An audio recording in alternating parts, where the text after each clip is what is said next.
Influencer Entrepreneurs Podcast with Jenny Melrose, where I strategize with business owners on how to grow and scale their businesses to hit their income goals.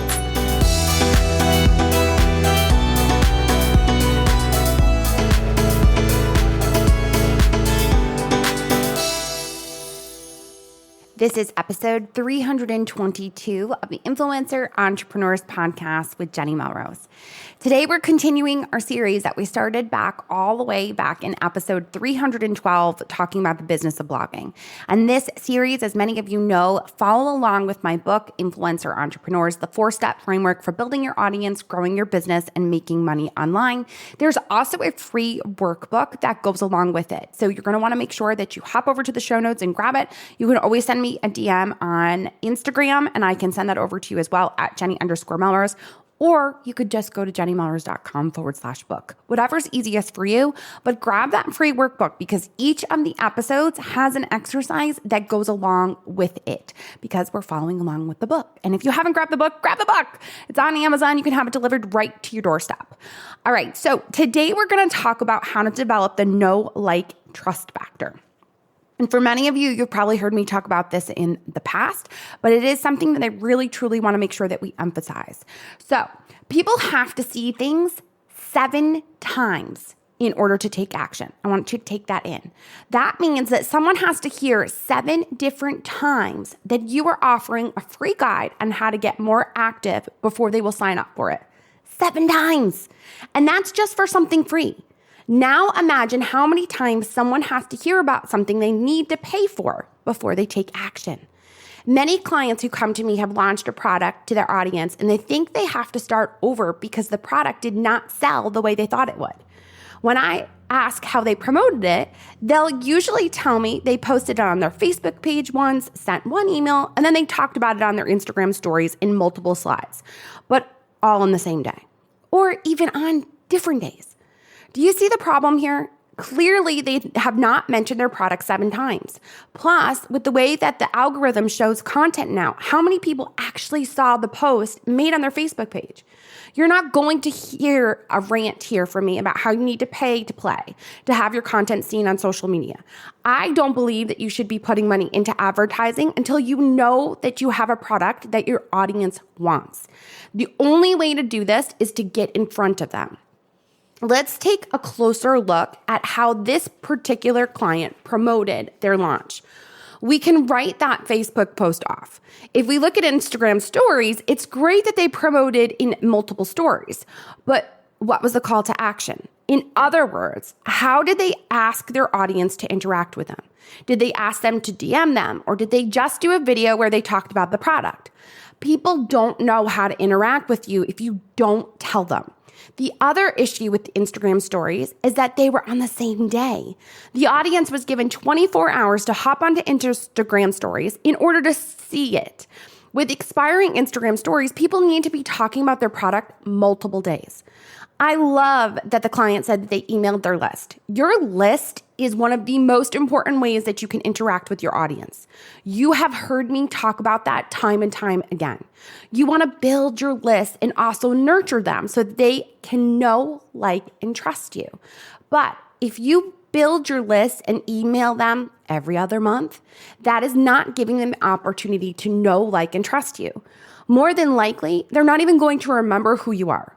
So if you're looking to launch or if you're growing an email list, you need to continuously send them emails with valuable content that give them an opportunity to know, like, and trust you. Now, many of you know I have multiple episodes about your list, how to nurture it, how to grow it. We're going to make sure that we link to those in the show notes, but you can always search on the blog, jennymelrose.com for that, or you can actually search in your podcast. Look through the episodes. There are 322 episodes for you to go back through and look at, and that information is all still very relevant. So if you're not growing your email list yet, or if you are growing it and you're not doing anything with it, take time today to email them.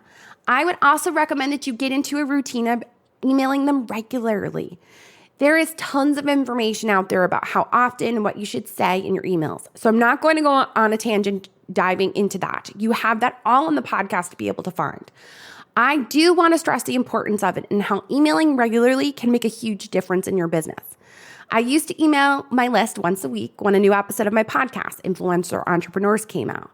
Jen Slavish, who runs Simple Email Management and is a friend, recommended that I start emailing them 3 times a week. I about had a heart attack when she said it. But after 2 weeks of emailing my list 3 times a week, I watched my podcast episodes increase by 200%. I've had people on my list even reach out to tell me how they have loved getting multiple emails from me because it gives them an opportunity to go into the archives of my podcast. You have to remember that the people that are with you now may not have been with you in the beginning. They may never have seen any of your older content. If you're thinking that you don't have content to share because you don't have a blog, take a look at how you're getting in front of your clients, prospects, or audience. For example, if you're a sales rep for an MLM or you're using your Instagram account, or do you have a Facebook group that you use? Think about how you could use that content to email them. You have them as customers, so you should have their emails.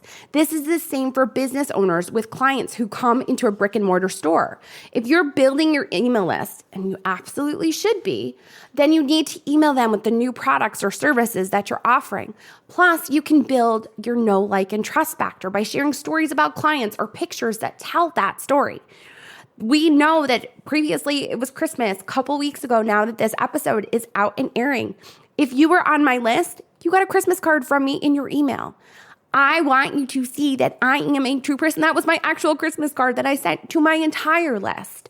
And because I want you to have that personal feel for me, I want you to truly know who I am, what I look like, and how I put together my holidays.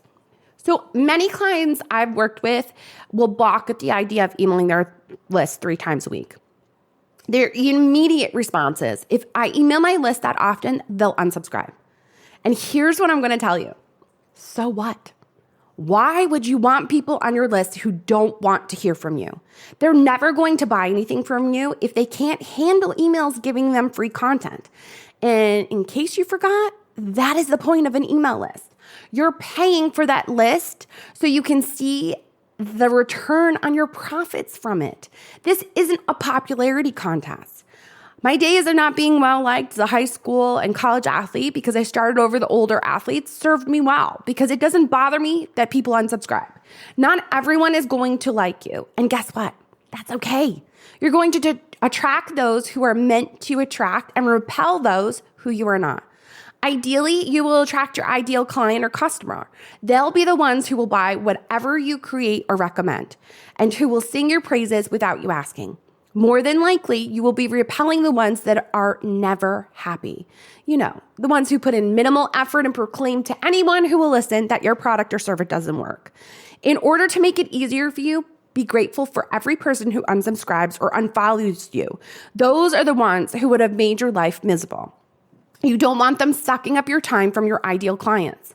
When you give people a chance to know, like, and trust you, you are making it that much easier for them to hand over their money.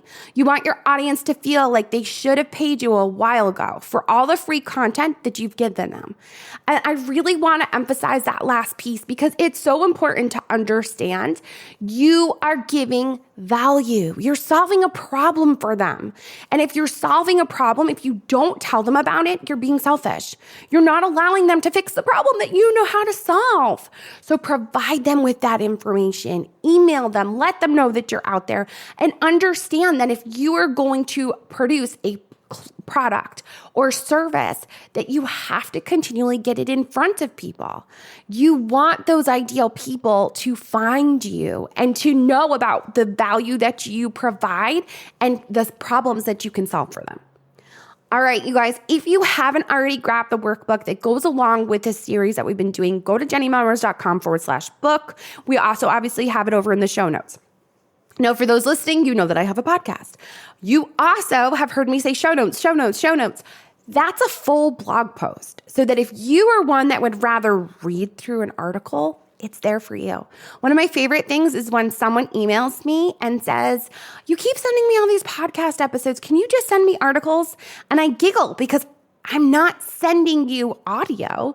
In my emails, I send you the physical blog post. There's a perfect example of someone not understanding and not taking action and just sitting on my list. Because if they had clicked, they would have known it's a full blog post. I am not sending you audio via email. This is why we have to continually talk to our people. All right, you guys, if you haven't already left a rating and review, I would so appreciate it if you took the time to do so. Otherwise, I will see you all next time.